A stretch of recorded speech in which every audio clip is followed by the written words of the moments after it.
Hey guys, how's it going? Tyson from Ox Strength, and welcome to my training log update. We're officially 11 weeks out now, getting quite close to the meet, and things are getting a bit interesting now that meet prep fatigue is like first sign of meet prep fatigue आज भयो because this is like the end of a block. अनि next week चाहिँ deload हुन्छ. अनि this week is meant to be the hardest block, and I think day one बाट नै it's already proving its point. Hey, this is a hard week type को भइसक्यो because I'm also still feeling a bit stuffy. रुगा लागेको completely ठिक भइसकेको छैन. अनि been a long block. मैले normally 3 week accumulation 1 week deload हुन्छ, तर यो पालि चाहिँ like 4.5 weeks accumulation भइसक्यो, and I'm really feeling every single symptom of potential deload needed भनौँ न. I don't know what that really means. Normally मैले यो भिडियो एक टेकमै गरिहाल्छु, तर आज चाहिँ यस्तो ब्रेनमा क्ल्यारिटी नै नभएर I don't know के बोलिरहेको छु, फ्लोमै गइरहेको छैन, and this is the second time that I'm recording this part. And we're already at day 2 because day 1 को record चाहिँ मैले गरेँ, but I was so out of my head. के भने like just too much blabbering and not anything too specific भनौँ न. But yeah, just got done with day 2. I'm going to recap day 1 and then we'll come back to day 2. This block is basically like an RPE7 block. मैले पहिलाको एउटा भिडियोमा पनि भनेको थिएँ. RP7 किन भन्दाखेरि चाहिँ it's because like we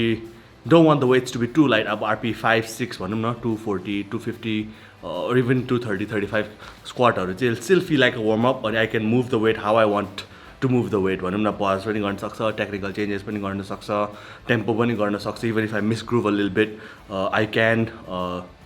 do the weight how I want to do it. तर अब RP7 भन्यो भने चाहिँ it's not so heavy that I have to get really hyped up or like change my technique. तर RP7 मा चाहिँ I can do the best of both worlds. I cannot manhandle the weight, but at the same time I need some intent to move the weight. So त्यो भएर चाहिँ RP7 block हो, अनि we'll move on to RP8 block I think in the next one, अनि त्यसपछि चाहिँ we'll push towards that RP9, 10 mark as we're getting closer to the meet. But yeah, anyways, day 1 को workout primary squat day, अनि secondary bench day, the lighter secondary bench day, so the lightest bench of the week. So squat मा चाहिँ मैले आफ्नो regular वार्मअप्सहरू नै लिन्छु. मैले पहिलाको भिडियोमा नि भनेको थिएँ. सो मेरो लास्ट विकको वार्मअप चाहिँ 240 थियो लास्ट वार्मअप, अनि आजको डे 1 को वार्मअप चाहिँ 242.5 थियो. अनि I compare the bar speeds of the 2 weeks similar ट्रेन्डमा, अनि day 242 this week is faster than 240 last week. So we went for a bigger jump because we are closing off the block, so we wanted to go a bit heavy. So त्यो हिसाबले चाहिँ 265 लिए top set, and which moved fairly nicely. I wouldn't say it's a RP7, I rated it a 7.5, but nowhere near the RP8 intensity and how I felt. अनि RP7 गर्दाखेरि चाहिँ कन्फिडेन्सको momentum पनि बिस्तारै build हुन्छ because it's a weight light enough that I can do it without spotters, without hype, and I know I can do it. But at the same time, I have to put some effort because 265 again isn't too light a weight for me, considering my PR is only 275 kgs. Back off work, another volume PR. Super stoked about this one as well. At RPE8, 240 kgs for 4 reps. यो सेटमा चाहिँ मैले belt सिङ्गलेट भन्दा तलबाट लगाइरहेको रहेछ कि, अनि it felt a bit heavy on the whole. So होलमा चाहिँ अलिकति स्टिकी फिल भइरहेको थियो, but at the same time 240 for 4 reps felt pretty satisfying, अनि felt quite accomplished. अनि नर्मली दुईवटा टप सेट गरेपछि चाहिँ oh my god, back off is the hardest thing to do होइन. अनि ब्याक अफमा चाहिँ I could really feel the overreaching block kicking in. मलाई चाहिँ ठ्याक्कै यो trap, mid trap, upper trap होइन, मिड ट्र्यापमा चाहिँ यस्तो सार्प पेन हुन्छ क्या, especially when I am dehydrated, if I am not eating well, or if I am losing weight हुन्छ. तर यो ब्लकमा चाहिँ सबै कुरा म्यानेज भए पनि अलिकति दुखिरहेको थियो. द्याट्स बिकज अब म्याक्सिमम् रिकभरेबल भल्युम छेउछेउमा पुगिसक्यो, अनि लास्ट ट्र्यापमा त्यस्तो दुख्छ, लाइक त्यो बारबाट निक्लिँदा यस्तोवाला ह्याङवाला त्यो एउटा फिल हुन्छ. But regardless a very successful squad session, 3 sets of 4 with 227.5 kgs. अनि त्यसपछि बेन्च थियो top single at an RP6 130 kgs गऱ्यो, अनि ब्याक अफ वर्क 117.5 into 5, अनि त्यसपछि 2 sets of 5 with 112.5 kgs. And I just know the numbers off my head because like I'm super duper obsessed, as you guys probably know. Like सबै कुरा नै याद भइरहने क्या ट्रेनिङको बारे, even though however like बाहिर यस्तो stressful भयो भने पनि. But yeah, coming to day 2, Today was a secondary bench अनि ए secondary deadlift अनि primary bench press day अनि आजको aim चाहिँ is to aim towards the RP 8 mark for the bench press अनि deadlift मा चाहिँ we repeated last week's workout. So bench मा top set weight घटाएर फेरि we're climbing up slowly 137.5 kgs for a top single at 8. अब मेरो bench हुन चाहिँ अलिकति sticky नै देख्छ तर I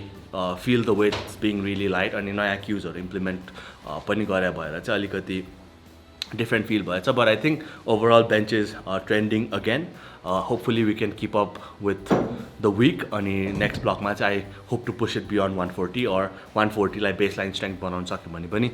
that would be a win. त्यसपछि back of work 130 ले double and I think 130 हरू गर्दा चाहिँ जसले पनि भनिरहेको थियो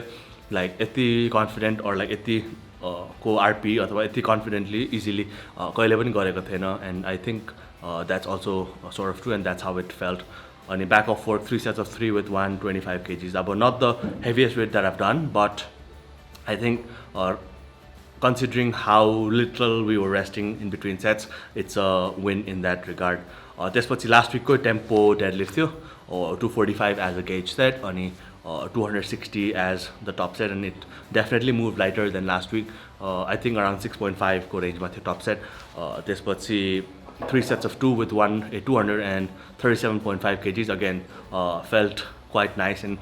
comfortable and yeah we're here about day 4 which is going to be a heavy deadlift day and that's going to be pretty interesting. Hopefully I can hit over 270 kgs. That would be a win in that sense. But yeah, we will see you on day 3 and then day 4. Alright guys, done with day 3 of training. As you can see, I'm already freshened up and I have my protein shake here with me because in a bit of a rush today because today was an absolute madness of a day. हुन्छ नि हिजो पनि दिनभरि हामीले समय शोको लागि काम गरिरहेको थियो shoots and all अनि आज बिहान पनि I had an early morning. So हिजो राति ढिलोसम्म अनि आज बिहान फेरि छिटो उठ्दाखेरि अलिकति स्लिप चाहिँ डिप्राइभ्डै थियो भनौँ न 5-6 hours which is quite low for me अनि आज बिहानको क्लासेस क्यान्सल पनि गर्नु मिल्दैन थियो बिकज अफ दसैँ अब दसैँ आएपछि त एभ्री वान्स गर्न टेक अ ब्रेक आज लास्ट क्लास जस्तो थियो अनि लिनै पर्यो अनि त्यसपछि we had another shoot at 11 AM paint बलको सुट अब भिडियो हेरिसक्नु भयो होला समयमा the video looks so well done अब एफर्टलेस देख्छ नि त एकदमै केही लाइक गयो खेल्यो रमाइलो गऱ्यो आयो but behind the scene is super duper hard especially because अब नयाँ टाइपको सुट गरिरहेको थियो अनि the whole team was playing अनि we were there for I think 4 to 5 hours त्यो घाममा धुलोमा ताउती गरिरहेको थियो we're trying to get shots all those things अब हुन्छ नि and it was a really long day. त्यसपछि we went for lunch अनि घर अफिस गएर घर आउँदा it was already like 6:30 PM 11 मा गएको घर आउँदाखेरि 6:30 भइसकेको थियो and we started the workout really late at 7 and it's what almost 10 now अनि त्यो पनि रस गरेर गरेको थियो वर्कआउट अलिकति but today is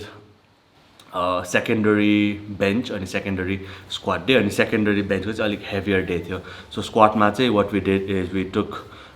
top set of RP7 which I chose to do with 220 kgs because नेहाको आज heavier थियो अनि normally ओजस र मैले एउटा rack share गर्छ नेहाले एउटा share गर्छ तर आज ओजस थिएन so I could use the यताको rack because ओजस र मेरो height change गर्नलाई चाहिँ combo rack easier हुन्छ that's why I'm using the regular power rack आज but top set at 7 220 kgs अनि back of work I think 207.5 3 sets of 4 so pretty chill squat workout अनि त्यसपछि had top set of bench 130 kgs and another top set of bench 120 for 5 reps which was pretty good I think considering how long the day was and how everything leading up to this point is considering sabai kura राम्रो नै भइरहेको थियो अनि I was just thinking it's really difficult to live two full lives भनौँ न I'm a full-time athlete and a coach अब coach पनि गर्छु अनलाइन ट्रेनिङ पनि गराउँछु प्लस इन पर्सन पनि गराउँछु अनि I'm training for 4-5 hours I'm packing मेरो meals but at the same time I'm also like a full time content creator अनि अरू कामहरू पनि भइरहेको हुन्छ अनि कहिलेकाहीँ चाहिँ यस्तो समाज अनि I think I am sort of in like that range right now but Yeah, still got a super duper long night आज because पेन्टबलको भ्लग एडिट गरेको छैन अनि भोलि बिहान 10 o'clock अनि भोलि दिउँसो 3 o'clockमा समय सोको दुईटा सुट छ which is gonna take about 3 hours each अनि भोलि डेडलिफ्ट वर्कआउट पनि छ so I have to finish the video tonight अनि 10 o'clock सुट भनेपछि I have to wake up at least at 8 because office पनि टाढा छ अब oh my god सोचेर थाक्यो maybe I shouldn't waste my time here I will see you guys tomorrow after a very long night and a long day for primary deadlift and primary bench, secondary primary bench, whatever. See you guys tomorrow. Alright guys, finally done with day 4 on the week. On my Instagram man bhanirate that this week felt like 2 months long. That's because like day 1 त मलाई कति अगाडि गरेको training जस्तो लाग्छ I don't even remember के भइरहेको थियो अनि हिजो भर्खर गरेको कुरा पनि 3-4 दिन भइसक्यो जस्तो लागिरहेछ क्या and as you can see I'm in my room because फेरि तल अफिस गयो भने there is so much work that I have left to do अनि 2-3 घन्टा त्यत्तिकै अलमल भइहाल्छ भनेर I just came to my room because I want finish this video अनि त्यसपछि just go to sleep because tomorrow is another long day rest चाहिँ हुँदैन but to talk about from where I left off yesterday, it was 10 PM and त्यसपछि त्यो पेन्टबलको video I was editing and it took me like 5, 6, 7 hours around that and I was done at 4 AM in the morning literally because I like म गर्छु भनेपछि like जसरी पनि I have to do it training होस् editing होस् any sort of work any commitments that I make like गर्छु भनेपछि I do my level best to at least do my level best अनि त्यसपछि सुत्यो and कति घडीमा देखाइदिउँ मैले छिटो गरेँ so I slept for 4 hours I slept for 4 hours अनि 8 o'clock मा उठ्यो and we had a shoot at 10 AM so 8 o'clock देखि 10 AM सम्म obviously मेरो office is so far from where I live like 45 minutes जति लाग्छ खाना pack गर्यो खाना खाएर finally made it to the office shootहरू गर्यो was done by around 12 अनि फेरि अर्को shoot पनि थियो 5 मा अनि 5 पछि वर्कआउट गर्यो भने त like I would just be starting the workout right now it's 11 in the evening तर 12 to 5 विन्डोमा चाहिँ वर्कआउट गरिदिउँ न त भनेर we just went for it हुन्छ नि because वर्कआउट त स्किप गर्ने कुरा भएन so we came to the gym and I was feeling अति टायर्ड क्या लाइक कस्तो मसलहरू सोर भयो जस्तो बिकज डिलोड पनि चाहिने बेला भइसक्यो अनि वर्क स्ट्रेस पनि त्यस्तै छ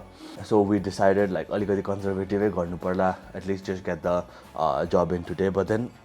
surprisingly I wasn't feeling that bad so we took a top set of bench कति लियो 132.5 kgs target RP 7 थियो I think pushed it a little bit higher than 7.5 थियो अनि back of work 1 into 3 125 kgs अनि त्यसपछि 2 into 3 117.5 kgs which moved a bit slower than it should have but considering everything that went in I was quite excited and pumped for deadlifts obviously and त्यसपछि deadlift गर्दा चाहिँ I started to feel really good के like I don't know how that happens with 4 hours of sleep and a really long week on the end of a block normally I feel like absolute trash by this day but then when I took the last warm up 255 kgs it felt actually like an RP 5 or even 4 very light like featherweight just like it and त्यसपछि I had a single at 7 but I thought let's just do 5 reps because it's been quite some time that I haven't done it just like it and then we did 272.5 kgs it was 600 pounds and that also flew literally and I was like super duper pumped like ओए म त साच्चै बल्ले भयो क्या or like म त साच्चै बल्ले हो टाइपको त्यो हुन्छ नि एउटा जोश आइराख्यो अनि त्यसपछि 2 sets of 3 with 255 kgs which again moved really good like RP 6-7 को रेन्जमा थियो अनि त्यसपछि rushed to the office to make it for the shoot at 5 PM अनि खायो गयो and then we had dinner with the team अनि अब दशैंको छुट्टी छ यताउति कुरा भयो all those things and I'm finally home 11 PM in the evening and recording this video but I think this week was quite a week like the hardest training block त्यसमाथि all the workload and अब Dashain is around the corner so happy Dashain to you guys as well and yeah thank you guys for tuning in if you are tuning in up until this point thank you so much for watching next week's gonna be a deload maybe we'll not have the training log but something related to deload from Ox Strength YouTube like regular video ne But until next time, if you're interested in coaching, if you want to get strong, or if you're on a budget and you want to get the templates, that's fine too. Yeah, please try and support us if you can. If not, just give this video a like, subscribe to this channel, leave some comment, something interesting, something fun, and I will see you in the next one. Peace.